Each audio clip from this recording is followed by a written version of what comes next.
আসসালামু আলাইকুম এভরিওয়ান। তো বাংলাদেশ ক্রিকেট টিমকে এবং বিশেষ করে বাংলাদেশি ক্রিকেট ফ্যানদেরকে চোখে আঙ্গুল দিয়ে বাস্তবতা বুঝিয়ে দিয়েছে টিম অস্ট্রেলিয়া। সেবাগ যে কথাটা বলেছে সাকিব আল হাসানের অপশন নেওয়া উচিত। আমি মনে করি Shakib Al Hasan never come back. এই তাই নেদারল্যান্ডের সাথে রান করলে তো আর আপনি ইন্ডিয়া অস্ট্রেলিয়ার সাথে রান করে ভাই। যারা বাংলাদেশি ফ্যানরা বাংলাদেশকে নিয়ে স্বপ্ন দেখছিলেন, বাংলাদেশ আসলে সেমিফাইনালে যাবে, সুপার এইটে অস্ট্রেলিয়াকে হারিয়ে ফেলবে, ইন্ডিয়াকে হারিয়ে ফেলবে, ভাই আপনারা স্বপ্ন দেখাটা একটু মানে স্টপ করুন। এটা ভাই বাংলাদেশ, এই ক্রিকেট টিমটার নাম বাংলাদেশ, আপনি মাথায় রাখতে হবে। তো ভাই, যে উইকেটে আজকে খেলা হয়েছে বাংলাদেশ এবং অস্ট্রেলিয়া, সেই উইকেটে 200 উপরে রান হয় বা 200 উপরে রান করা উচিত ছিল বাংলাদেশের। সেখানে বাংলাদেশ টেনে 140 রান করেছে। তো এখানেই তো বাংলাদেশ ম্যাচটা হেরে গিয়েছে। তো এরপরও আসলে বাংলাদেশি এর ফ্যানদেরকে আশা ছিল যে বাংলাদেশি বোলাররা ভালো করবে। তো ভাই, অস্ট্রেলিয়াকে নেপালের সাথে তুলনা করবেন না, নেদারল্যান্ডের সাথে তুলনা করবেন না, যে আসলে 100 রান চেঞ্জ করতে পারবে না। তো অস্ট্রেলিয়া সেটা আসলে 10 ওভার 12 ওভারই আসলে চেঞ্জ করে ফেলবে।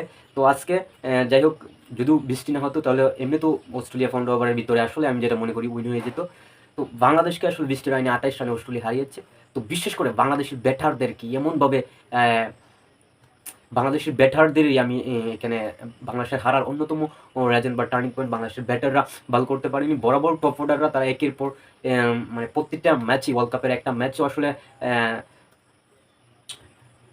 2 ফিগার ডাবল ডিজিট করতে পারেনি। ডাবল ডিজিটের পার্টনারশিপ একটা হয়নি 10 রানের উপরে। তো সেই ধারাবাহিকতাটাই আজকের ম্যাচে বাংলাদেশি ওপেনাররা বজায় রেখেছে। তো বিশেষ করে তানজিম তামিম তো 0 রানেও বেভিলিয়নে ফিরে গেছেন। লিটন কুমার দাসের কথা অবশ্যই বলতে হবে। উনি আসলে পাওয়ার প্লেতেই আসলে একের পর এক ডট বল খেলে আসলে দলটাকে আরও, আমি যেটা মনে করি, বিপদে ফেলে গিয়েছে। একের পর এক ডট বল, তারপরও আর উইকেট হয়ে চলে গিয়েছে।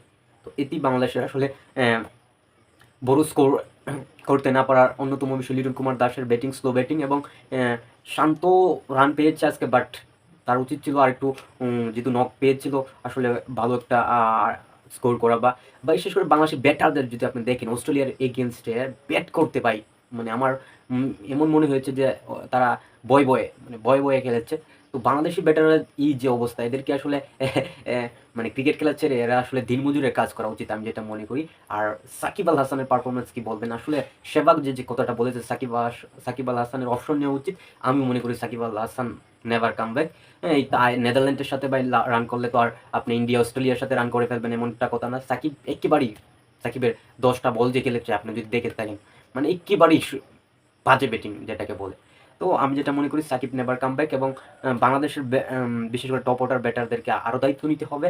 এবং এরা আসলে, এদের দ্বারা আমি যেটা মনে করি সম্ভব হবে না। আসলে নতুন দেরকে সুযোগ দেওয়া উচিত।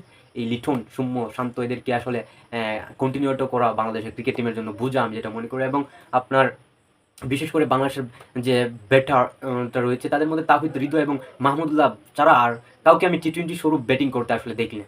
এরা আসলে টি-20 খেলার যোগ্যই না, আমি যেটা মনে করি, হৃদয় এবং মাহমুদুল্লাহ ব্যতীত। তো বাংলাদেশি ফ্যানরা যারা আছেন তারা আসলে বাংলাদেশকে নিয়ে হামামুড়িয়ে আশা করবেন না, অ্যাকসেপ্ট করবেন না। এটা বাংলাদেশ, এরা ভাই সুপার এইটে গিয়েছে, এটাই enough, it's for enough, it's enough. আর কিছু প্রয়োজন হবে না। এরা যে সুপার এইটে গিয়েছে এটাই ভাই বহুত কিছু, মানে অনেক কিছু। তো যাই হোক, বাংলাদেশি ক্রিকেট হতাশ করেছে সত্যি আজকে অস্ট্রেলিয়ার ম্যাচে। ব্যাটে বলে ফিল্ডিংয়ে যেটাই বলেন আপনি, একেবারে বাজে খেলেছে, এর জন্যই বাংলাদেশ হেরেছে, আমি যেটা মনে করি। আপনারা কি মনে করেন, কী কারণে হেরেছে? অবশ্যই কমেন্ট বক্সে জানাতে পারেন। And thanks for watching.